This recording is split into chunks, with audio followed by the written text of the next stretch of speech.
Aron, challenging course today. This car is already a handful as it is, I'm sure. Tell us what it was like. Aron Kaufman was the heart of fast and loud for 6 years. Fans watched him build impossible cars in impossible time. But in 2017, he walked away from millions. What viewers didn't see was the real reason behind the cameras. Something had gone terribly wrong between him and Richard Rawlings. Money was involved. Creative control was stolen, and Aron discovered he was training his own replacement. The final betrayal happened during a dangerous truck build that nearly cost someone their life. What he did next shocked everyone at Discovery Channel. Aron Kaufman was born on January 26, 1982 in Crowley, Texas. He didn't grow up with much. His father, David Gerald Kaufman, worked 12-hour days as a mechanic, making just $850 an hour back in 1992. The family lived in a small trailer park, and Aron had to share a tiny room with his younger brother, Jared. But even in that rough place, something unusual started happening. When Aron was just 10 years old, he took apart their broken lawn mower using a kitchen knife and a screwdriver. He didn't just fix it, he actually made it work better. It cut stronger and faster than before, about 15% more power. That wasn't luck. He had been secretly teaching himself by reading his dad's repair manuals every night, sometimes falling asleep with greasy pages still in his hands. By the time he was 8, Aron had already learned how to drive on his grandfather's old 1968 Ford F-100 pickup truck. That truck wasn't just transportation. It became his little world, a place where he felt alive. The smell of gasoline and oil got stuck in his mind forever. That same truck would change everything later. At 12, Aron turned the backyard into his own workshop. He built go-karts out of lawnmower engines and shopping carts. They weren't toys. Some of them could hit 35 miles per hour on regular streets. He taught himself welding using a borrowed stick welder. But then came his first real accident. In December 1994, one of his homemade exhaust systems blew up while he was testing it. Molten metal burned his arm so badly he needed 23 stitches. His right arm, his dominant one, was useless for 6 weeks. His mom wanted to take away his tools. But Aron had already hidden more in an old shed behind the trailer. That same week, just 3 days before Christmas, the family had to spend their entire $200 holiday money on hospital bills instead of gifts. That memory stayed with him for life. When he got to high school in 1998, Aron stopped showing up. He missed 127 days out of 180 in one school year. He wasn't lazy, he was working for just $425 an hour. He fixed cars in unlicensed auto shops all around Dallas County. At 16, he took on a transmission rebuild that 3 certified mechanics said was impossible. Aron did it in 11 hours and earned his first proper paycheck of $200. One day, the school principal searched his locker and found $1,400 in crumpled bills from weekend repair jobs. That was more than what most adults made in Crowley in a whole month. His shop Teacher saw the gift Aron had and secretly helped him stay in school by lying about his attendance. At night, Aron would sneak out through his bedroom window and fix engines with a flashlight. He'd come home covered in oil and with burn marks on his arms. His parents thought he was hurting himself, but the truth was much deeper. At 18, in January 2000, Aron dropped out of college after just one semester. Even though he had a 3.7 GPA and a partial scholarship worth $3,200 per year, his dad was crushed. He had been working extra shifts just to pay for that tuition. But Aron had already made up his mind. He was done with classrooms. One of his engineering professors had called his custom transmission design unrealistic, even though Aron had built it in real life using only $50 in junk parts. What no one knew was that Aron was already $4,800 in debt from buying tools, borrowing from loan sharks who charged 28% interest.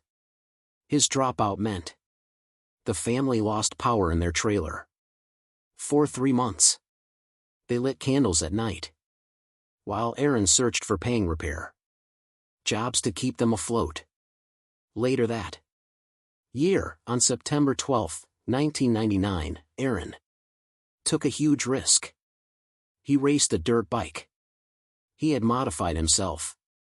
It had 78 horsepower, far more than its original 46, while trying to jump a 15-foot ravine at 65 miles per hour.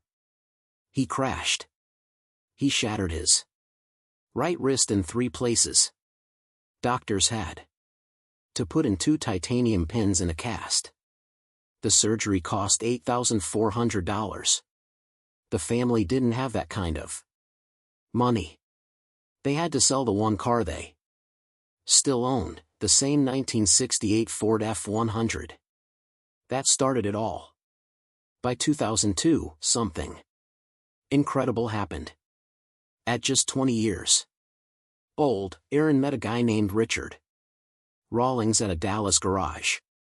Richard saw the way Aron worked and offered him a spot at his new shop, Gas Monkey Garage.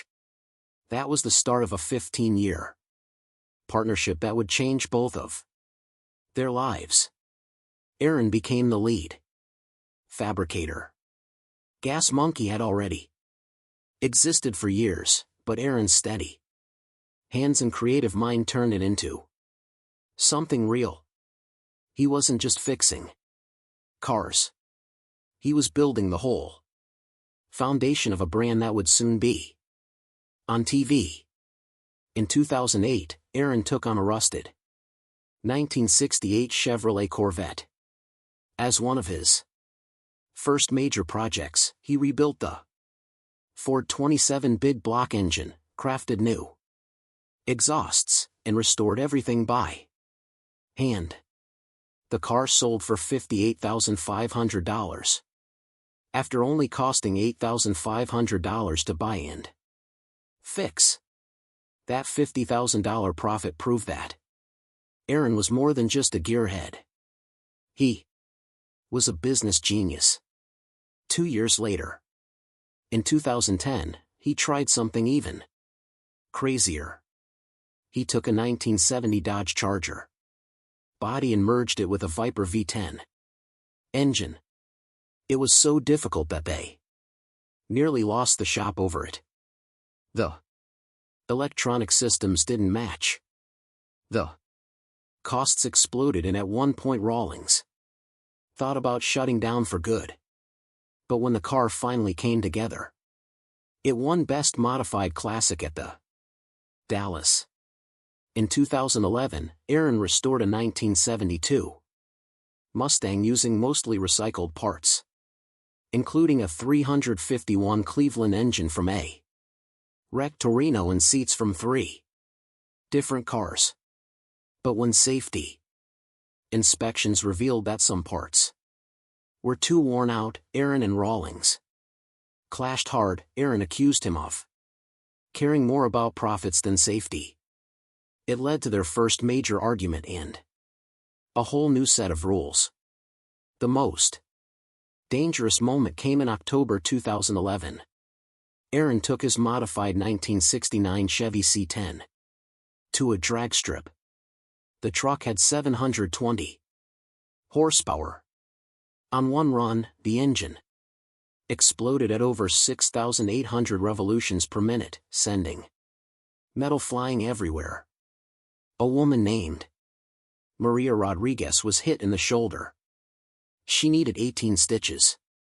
Gas Monkey got sued for $75,000. The insurance company refused to cover it. Aron paid her bills out of his own pocket. That crash made him stop racing for 2 years. Aron Kaufman's journey with Fast and Loud started in June 2012. And right from the beginning, it pushed him to his absolute limit. In the very first episode, he was asked to rebuild a 1931 Model A Ford in just 9 days for a major swap meet. What viewers didn't see was the price he paid to make that happen. During season 1 alone, he and his team built 12 cars in 24 weeks, often working more than 110 hours a week. Aron was so exhausted he once fell asleep inside a car while cameras were filming. He had to shower with a hose behind the garage. Every week he also spent 14 hours just commuting between Fort Worth and Gas Monkey Garage in Northwest Dallas. In some scenes he looked so tired he could barely keep his eyes open. It was clear this pace couldn't last forever, and by 2016 it didn't. One of the most stressful moments came in 2013 when the team took on a wrecked 1991 Ferrari F40. Richard Rawlings and Dennis Collins bought it for $400,000. After it was crashed into a fence, it had only 748 mi before the accident. Aron led the rebuild, completely stripping it down. With help from Ferrari experts, they upgraded everything: the twin turbos, exhaust, flywheel, clutch, and even added race wheels. But behind the scenes, arguments broke out. Richard kept overruling Aron's choices. The finished car was painted black instead of Ferrari red. And although it became the garage's most famous build, it also made something painfully clear. Aron and Richard had very different ideas about how cars should be built. Things got worse. In 2016, Aron was put in charge of the Damaso Pantera EcoBoost build. It was one of the hardest projects they ever did, and it crossed a line for him. Aron said the car was way beyond what could be done properly within the tight deadlines of a TV show. Even though he was only a couple of weeks behind schedule, he felt constant pressure to cut corners.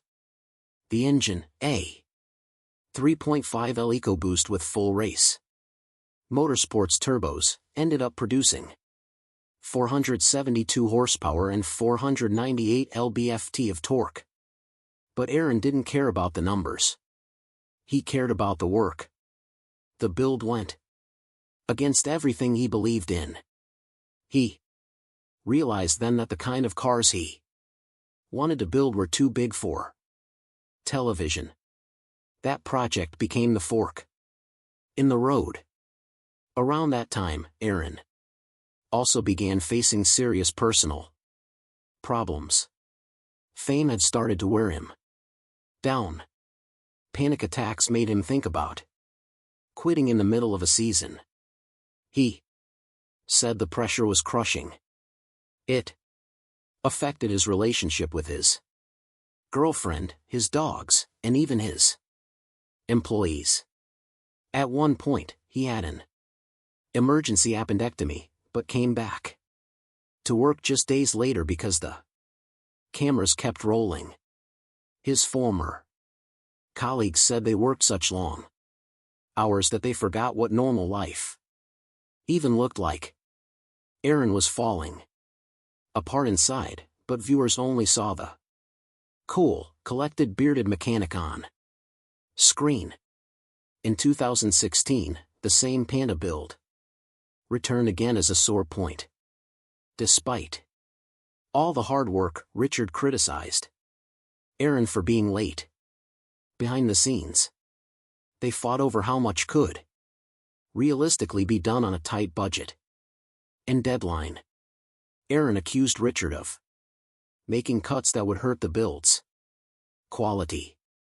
It was becoming more and more obvious the TV drama was winning over craftsmanship. Things finally boiled over in 2017 during a high-pressure motorcycle build.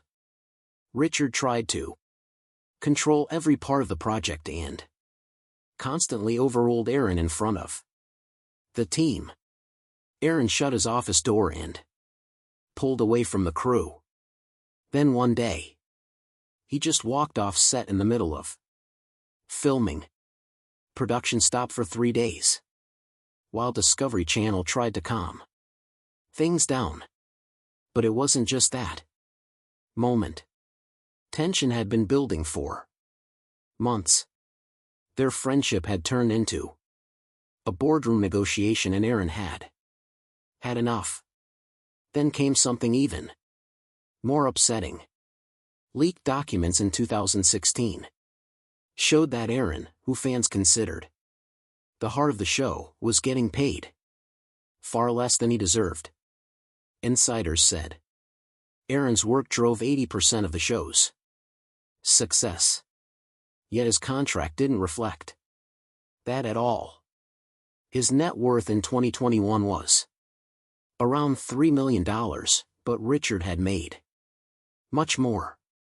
Aron later found out he was even training mechanics who were being groomed to replace him. That was the final insult. He realized he had been financially and creatively exploited. In 2017, he finally called it what it felt like, a creative prison. On a podcast, Aron said the garage had become a TV set, not a place to build real cars.